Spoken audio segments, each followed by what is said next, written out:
In this video, I want to go over all the modifications I made to make this truck more interesting for me to drive and prevent me from going out and spending the big dime on a brand new truck.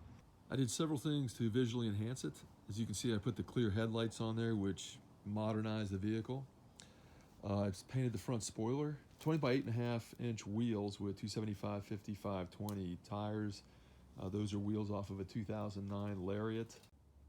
I moved the wheels out to be flush with the body using Bora adapters, 2.5 inch in the back and 2 inch in the front, which looks significantly better than tucked in like they were stock. Blacked out the trim, Nerf bars. I've got a bed cover, trifold bed cover on here that makes it look better as well as provide some functionality. In the bed area, I added a pad to keep things from sliding around. I found myself a bed extender, and I have another video that shows how I installed this bed extender. And I've also got a tailgate protector that I yanked out of a junkyard. The rear window was also enhanced. When I removed the window, I took the trim out to make sure that wasn't leaking. I painted that trim a gloss black. Held up pretty nicely and looks great. And I also put a third brake light on there with smoked lens. It's an LED version. Really dressed up the back of the truck.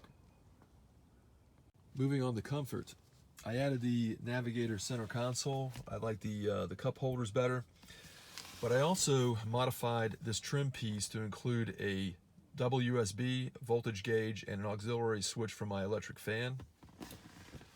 I added HomeLink remote control garage door opener, kicker speakers at all 4 corners. All the windows have been tinted. And I also made it comfortable for my dog. He's got a great spot back here for him to lay. He loves to ride in a truck, and this is his spot. There's nowhere else he'd rather be other than in the yard or in the house. One item I previously enjoyed was a rear view mirror that I bought when I was on business trip to China. This rear view mirror is Android based, and it includes a GPS and a rear view camera setup. Unfortunately, when my windshield leaked, which I've described in the previous video, the water got into that rear view mirror and it's damaged, so it's not working properly, and I'm gonna have to figure out either whether it's fixable or whether I want to replace it or put a different head unit in the truck. With the installation of that backup camera mirror, I installed my backup camera here, ran the wiring all the way through the vehicle. This works good, especially when I'm trying to back my truck up to connect to my boat. On to perhaps one of our favorite topics is engine performance. You can see starting off the top that I insulated the intake tube from the new Volant cold air intake because I found out that there was a lot of heat being transmitted into the intake air from this tube from the engine bay. But to further that improvement, I did a Ram Air kit, customized myself. You can see the tube that comes from in behind the valence. This tube takes it and pushes pressurized fresh air into the fender area. Continuing with underdrive pulleys, BBK oversized throttle body. Down there, you can see a little bit of the Pace Center shorty headers. Add an oil catch can to keep all that oil out of the intake tract, and I've got a MagnaFlow catback system. I deleted 2 of the cats because one of them blew out, and I just didn't feel like spending several $100s to replace that.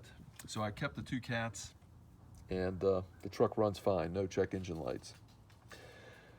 To make all this stuff work better together, I called up an engine tuner and I put a custom SCTX4 tune on this so I could get the best performance out of this. And this tune came also with towing mode, so I can adjust the tune, the performance, mileage, or towing. A major modification I made to this truck was putting a modified valve body on. I did this work myself, and you'll see that in my video series on the 4R70W.